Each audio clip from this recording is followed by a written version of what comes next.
चलतु आज बनैबा देसी रोई माछ घांट।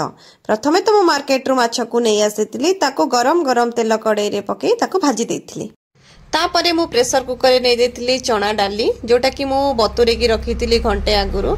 तापरे परिबा नेथिली आलू, कखारु और गोटे कंचा पियाज संग को हरड डाली, जोटा कि गोटे सिटी मारी मोर सिझी गला परे चना डाली सेथरे मु पकई देथिली हरड डाली, आलू, कखारु और गोटे कंचा पियाज को आकु मु छाड़ी देथिली सिझिबा पई। एटा मोर कम सिझिले गोटा गोटा रहिले भलो, परिबा गुडी को न मिसिबा पई एटा मु कम सिझैथिली। एथिरे लूण हळदी पकई ताकु सिझेबा पई छाड़ी देली।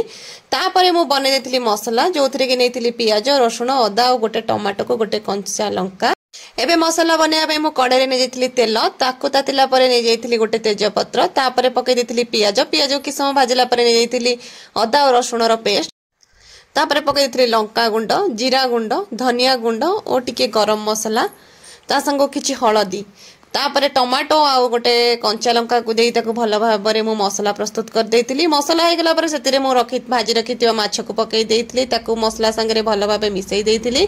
टिके माछटा मोर मिसी गला परे मु एथिरे पकई देथिली मोर सिझा हेतिबा डाली ओ परिबा को। देखो डाली परिबा को मिसई सरला परे भलो रे एबे चलंतु ए डाली और माछ को पूरा छुंक दबा, जोटा कि आम तड़का कही था। से मुझे नहीं पैन ने तेल, तापर मु पंचफुटण आउ सुखिला लंका दुईटा नहीं, तार मुझे दे मोर डाली को आको संगे संगे मु घोड़ाई देथिली। तापर अल्प समय व्यवधान ने मुझे खोली से पकई देथिली गरम मसला, ता संग को कस्तूरी मेथी, तापर पकई देथिली धनिया पत्र। चलंतु एबे देखिबा केते सुंदर देखा जाउची मोर माछ घांट।